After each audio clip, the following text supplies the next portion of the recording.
Hey everybody, come on in. I'm back. It's time to get Sunday dinner going. As I told you earlier, I'm doing, or I hope I get this video up in the right order. Anyway, we're doing Cornish hens, so I'm going to go ahead and start putting my Cornish hens on this sheet pan. I'm going to brown them just a little bit, flip them over. They're going into the oven at 425 degrees for about 30 minutes, and then they're going to be glazed with a peach drizzle. We're also going to be doing sausage, veggies and creamy potatoes, cabbage and lima beans, and of course we got to have some rice. So that's the menu for Sunday dinner. So let's get started here. I'm gonna go ahead and get these Cornish hens on. What I've done, I've cleaned them up, cut them in quarters, and I'm gonna go ahead and cook them on this sheet pan. By the way, this Tansy is 45 years old. This pan here is 45 years old. One of the first pieces of really good cookware that my husband and I bought when we first started out. So we're gonna get this going. So hold on one second. Let me get my chicken over here.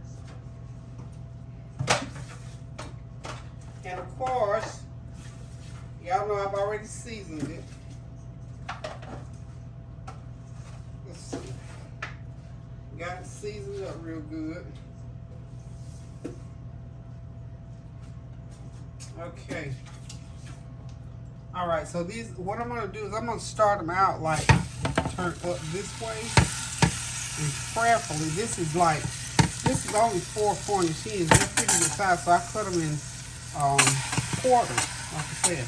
So we're just gonna get them going on here. This pan is just swirling.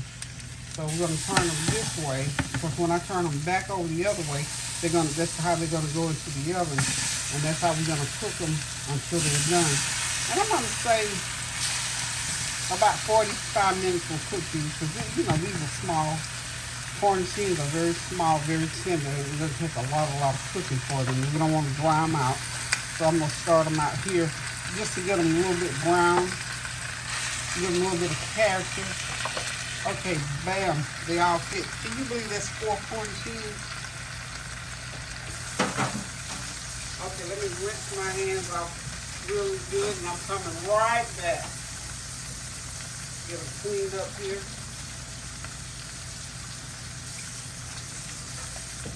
Get my hands Clorox up. Yeah, there's the Clorox. Okay. Get them rinsed off. Okay, so we got these going. Like I said, this is only 4 Cornish hens, that's why I quartered them. So what I've got going on here now, I'm going to put them on here for about 10 minutes. I'm going to flip them, do the other side for 10 minutes, and by that time, my oven I'm going to put this in a 425 degree oven. So, excuse me.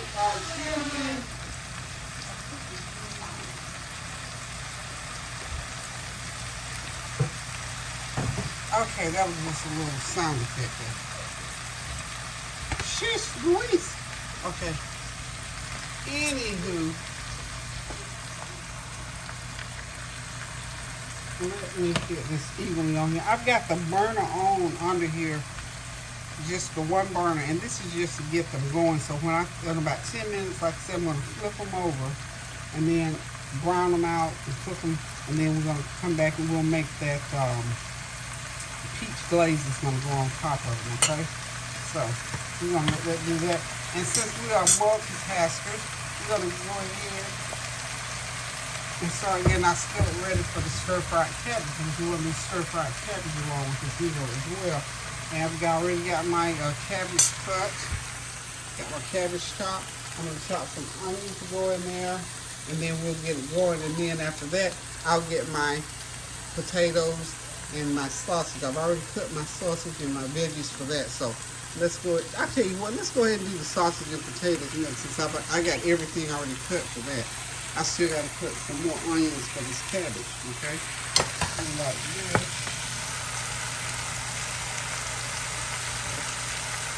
Oh, also while that chicken is cooking, I have melted some butter.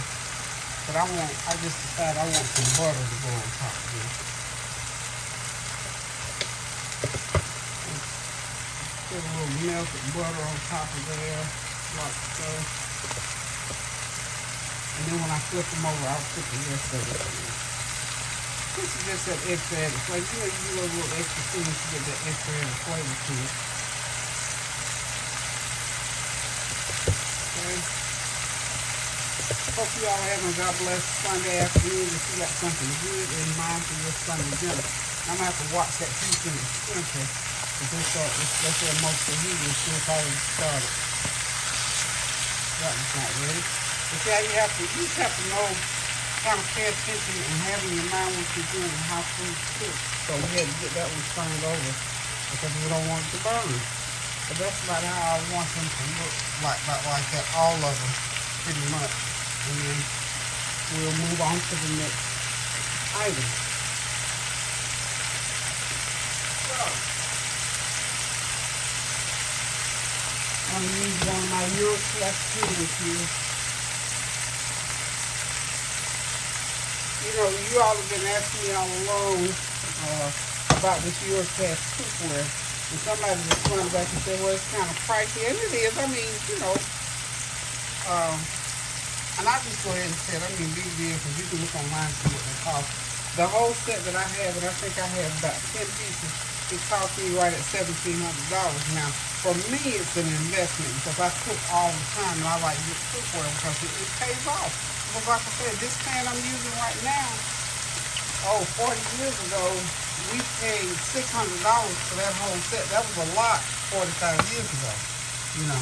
So, I mean, and it's still good. I still got some pieces to it. You know, some of the kids got a piece of it here and there, and some of it just, you know, wore out. You know, I just changed it, and, you know, this one got a piece, that one got a piece, but it lasted pretty well, and you can do water with it. So, I was just telling families over here, I was telling them about this thing here is older than you, because the dad and I bought it when we were in Florida. And I said, you know, back then, that set cost us $600. So this set right here? Yeah, that whole set that I bought was $600. And people have been asking about this new cookware I got, this Eurocast. And I think I got 8 pieces to it maybe, or 10, and it cost me about $1,700. So the thing is, the cookware is gonna last. Cause I didn't even know you were cooking that thing. Oh yeah, you can do anything you want with it. You know me, I'm gonna say if I bought it and paid for it, I'm gonna do anything I feel like. But I'm doing this because I want this to go into the oven.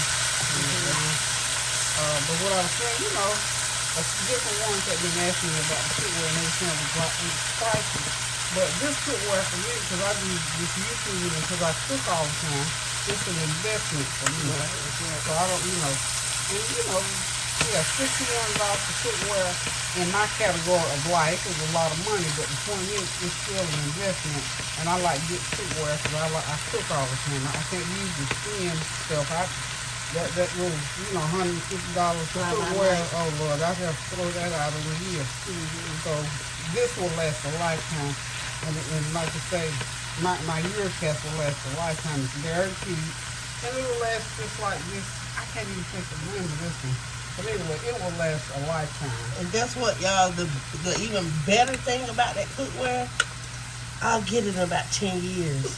Every 10 years I'm due. I got the red set she had. I got the yellow set she had. I like to change up here once in a while. while. I'm waiting on this Euroware, y'all. You might have to wait a whole lifetime on this one. I had to take a deep breath to pay for this one. But anyway, I enjoy it because it cooks so well. And like I said, even this pan here, honey, it still cooks like a champ. I can bake cookies on it. Yep. I can do this, or I can do whatever I want to do on it. So, you know, that saying things, you know, you get what you pay for. Okay, now I want these all, this chicken, I want it all the smooth side up. We'll say smooth side up. Okay. Now, I'll brown it a little bit more. Okay. I got my other skillet over here getting hot and ready for my, I'm getting ready to do these sausage and veggies. So, You want to get the camera? I'm not sure about that one yet. Because that's going to finish this off. This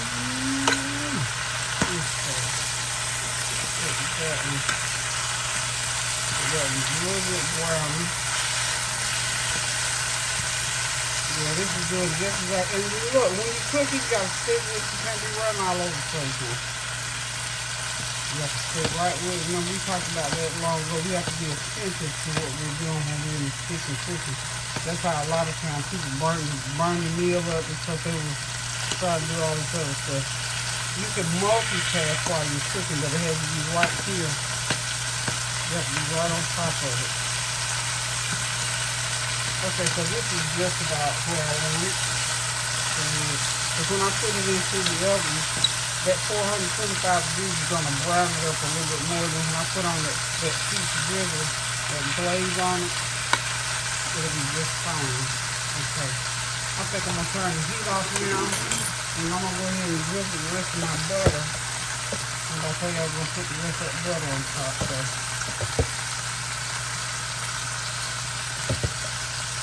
This is a little bit of butter and margarine mix. If you don't have to put all butter or all margarine. This is the two mix. So about a half a stick of butter equivalent. Okay, so we got that ready. Now, what I'm going to do with this is go ahead and get it into the oven and let it start cooking. I got that oven set already on 425 degrees. I'm going to put it in there open face, just like it is. I'm not going to cover it. On the top rack, y'all.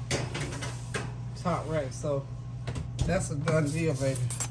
Now we're going to get these stir fry. Oh, the other thing, I'm doing those creamier potatoes, and what I always do with those potatoes, I think I mentioned to y'all before, I run them through the microwave and let them soften up a little bit because everything else will cook before it does. So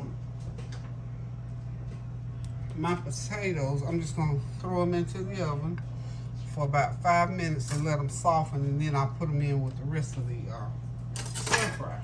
I should have already cut them. Whoops, whoops, whoops. So what do y'all got going on today? What's up with you? What you cooking? I need y'all know I'm trying to get in your business. I need to know what you're cooking so we can stay on the same page. And while we're cooking, we praying, we lifting up the name of Jesus. We thinking about people who are in the need of prayer. Like I was saying earlier this morning, I have this one individual who is a big I don't know if they do so much YouTubing as they do, you know, Hollywood work and a whole bunch of other work, you know, nightclub work and all that kind of stuff. Just had that individual, and I'm still, before the day ends, I'm going to go ahead and sit down and try to find their social media. See, I don't do, not YouTube, what's the other one, the Twitter. I don't do all those things. But I may have to do that in order to get up with them. Y'all hang tight 1 second. Let me throw these in the microwave. Got them sliced up, the big ones, and I'm going to let them cook for about 5 minutes. Okay.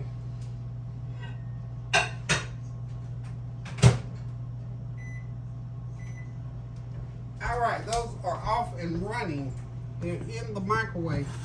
It's 3 o'clock. I got about an hour to get all this food finished. So, what I'm going to do here, I've got some of these beef sausage.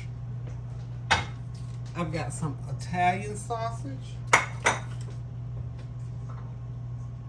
I've got peppers, onions, and celery. I love the way celery tastes in a stir-fried sausage dish. So I got to still cut. You know what? Here's the thing that always helps me through when I have to cut stuff in a hurry. Remember I told you, always keep you a pair of kitchen scissors. And use kitchen only.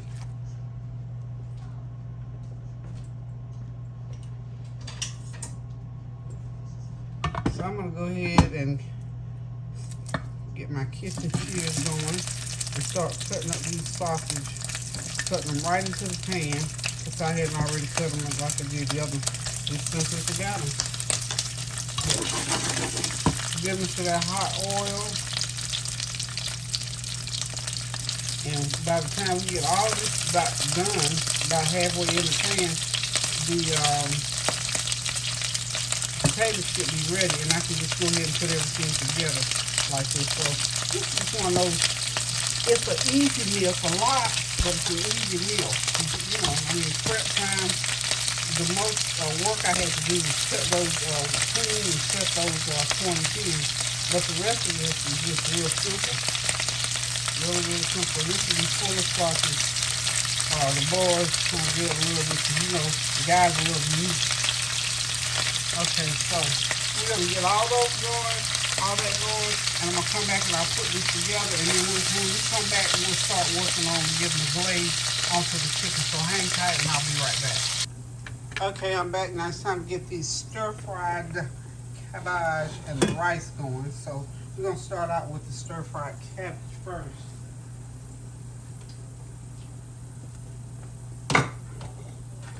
Not putting a lot of onion and peppers in, mainly is the cabbage. Okay, just make sure, yeah. Get that grease good and hot, and you let it get a little bit hotter. While that oil is getting hot, I'm gonna go ahead over here. I'm doing some seasoned basmati rice. I've already got my rice, my butter, all my seasonings in the pan. I'm gonna do 2 cups of basmati rice, and that's real simple. You know, we do rice all the time, but that's just, I'm gonna season it this time so that just make sure everything is, like they say, copacetic. That everything is seasoned just right. And I love basmati rice seasoning. You know, when I first started making it, I started out by go ahead and drop a few gloves in there. I used to start out by browning that rice in the pan and then putting the water in.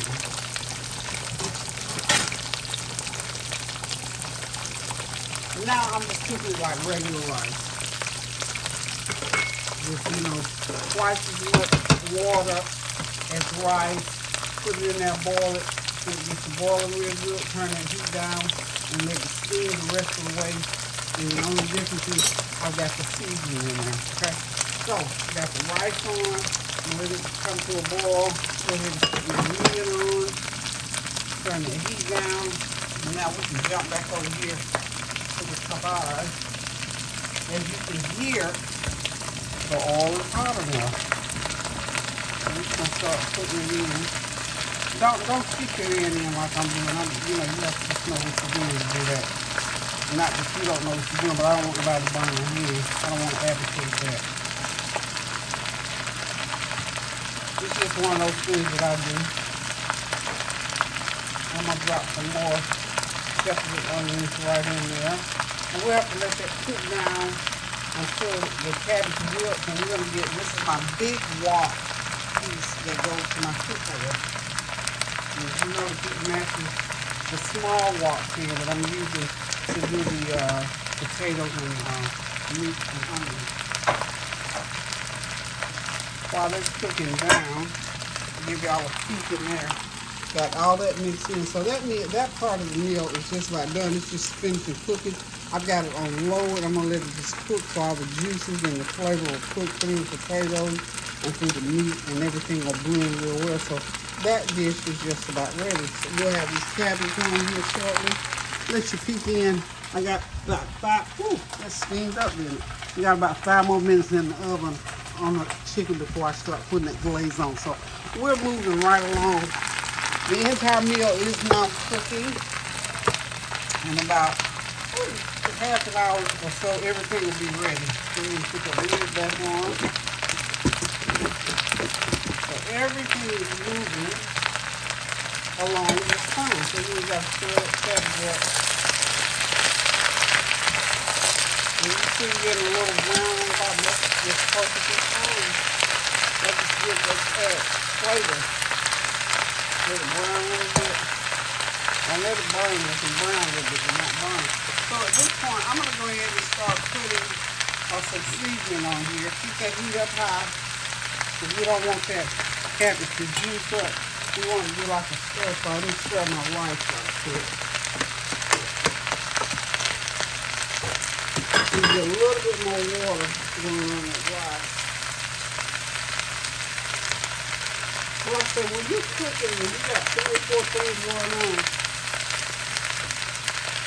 you got to be attentive to everything.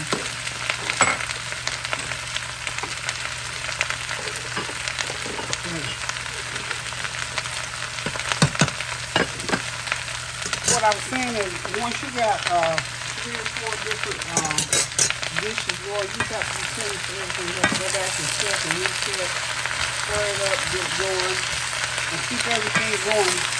I know this cabbage is loud, isn't it?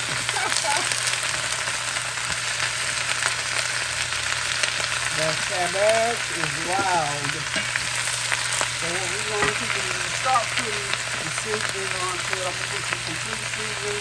I'm going to put some of my chicken bouillon seasoning, a little bit of turmeric in there. Just put the seasoning up real good. Okay? And when each installment of the cabbage progresses, then I'll just add and add and add until I get all the cabbage in here, okay?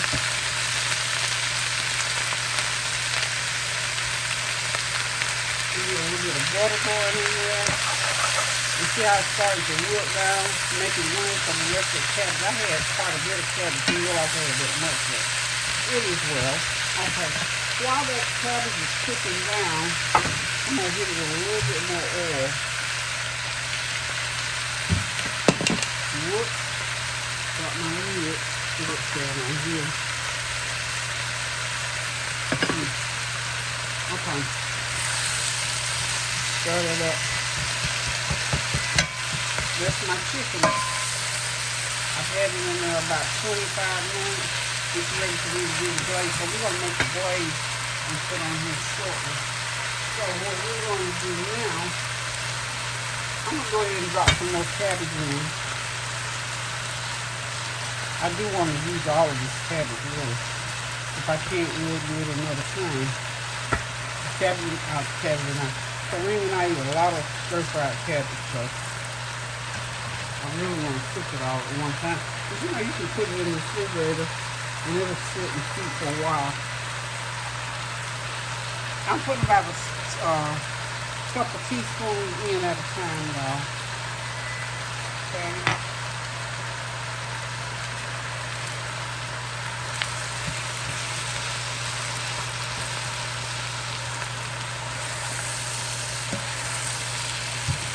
Yeah, that smells so good, guys. So good. Okay. Let me get my bouillon seasoning in there. And then I'm going to go ahead. Now, I said I was going to do a peach glaze. I thought it was peach. And all you use is preserves or jam or jelly. I got pineapple and I got strawberry. I don't even have peach. So, I'm going to ask the kids. My experience with one they downstairs. I'm gonna say, if y'all already have pineapple or strawberry, so whichever one they pick, I'll let them pick one. Whatever one they pick is the glaze that I'll make. And all I'm gonna do is just put whatever one with some butter into a saucepan, melt it down real good, put a little brown sugar and season it up a little bit, and that's gonna be my glaze. I'm gonna pour some of the broth off of those Cornish Hens on top, into my glaze, and so that flavor will be all the way through. What I'll do right quick now, because I'm going to go off camera here shortly. I'm going to put these Cornish Hens out and let you see them.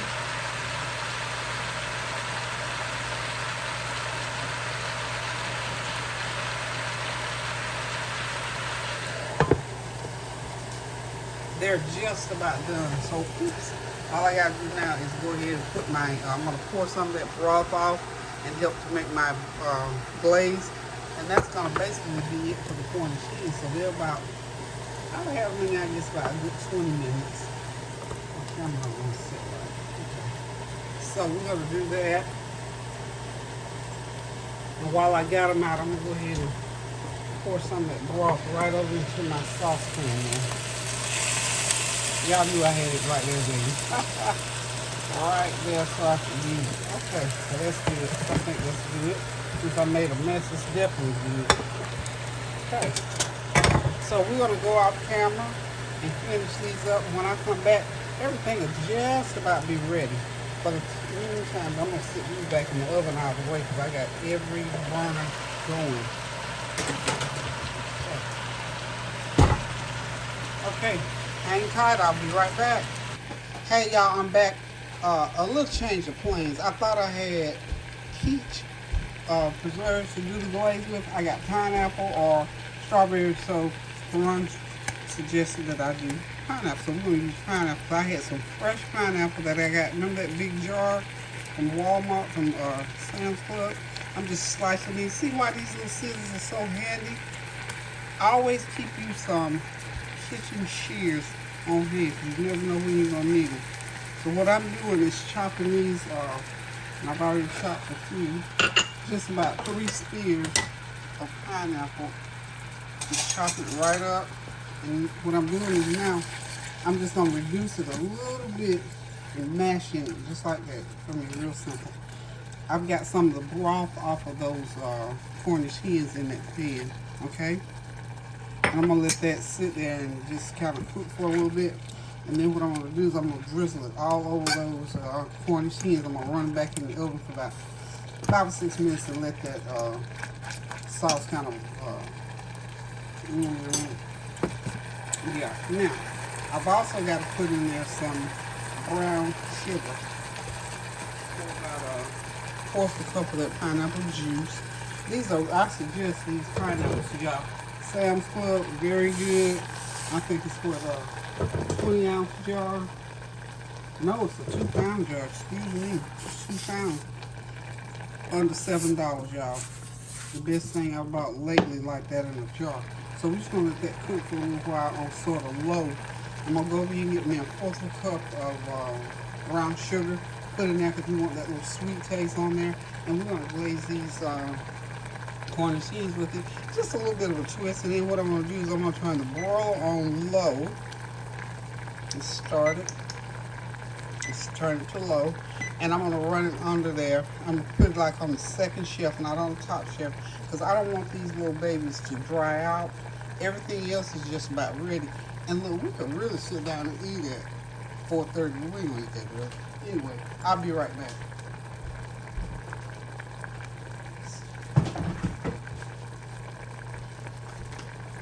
Okay, told y'all I'm back. I've got my brown sugar. Now I'm gonna go ahead and put me some. Y'all know I don't really measure, so I'm gonna say this is a 1/4 cup. How's that? That's a piggy house 1/4 cup right there. So, and all we gotta do is that is just blend that brown sugar into the pineapple juice and into the pineapples. And guess what else I got?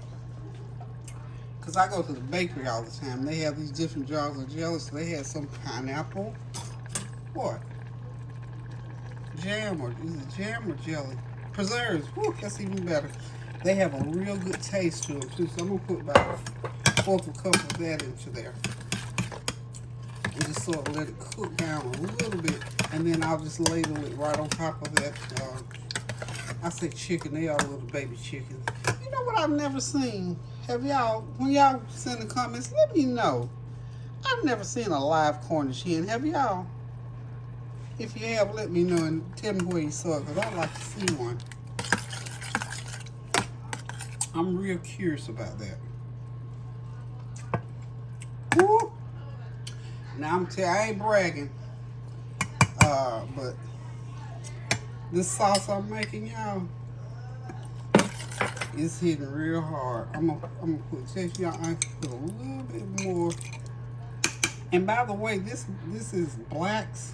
Let me see. I think it's Black's preserve. I'll get the right name. But these are some good preserves. Imagine these, some of these are preserves on a good old hot butter biscuit. Okay. What I'm gonna do, I'm not gonna reduce this sauce because I have to have it, you know, kind of loose for it to go onto the Cornish hens, but I'm gonna let it boil just about another couple of minutes, and then I'm gonna start putting it onto the chicken and put it right into the oven. Okay.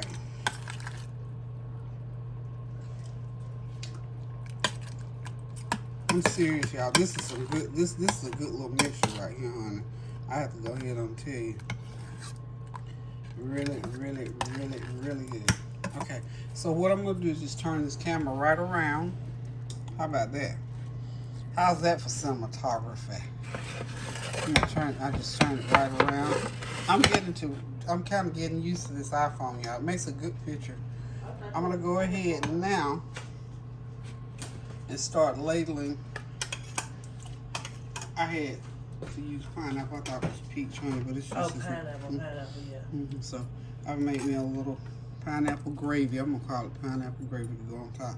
And what I'm gonna do is just ladle it right on top, like so, like that. And then we're gonna pour it all on the bottom. Yeah, we're gonna run it back through the oven for just a little bit. Brush. Yeah, I ain't gonna mess with that brush. Brush is on. What you doing?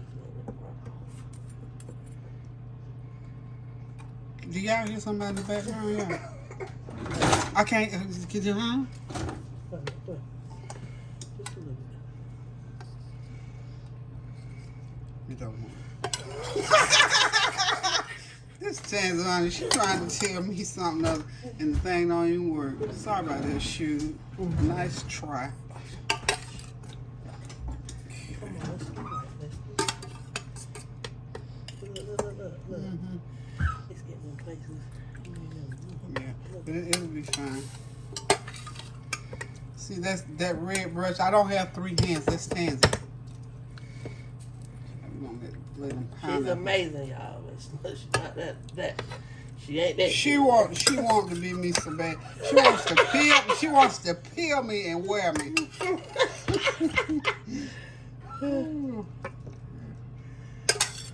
Okay, some of the olives going in here.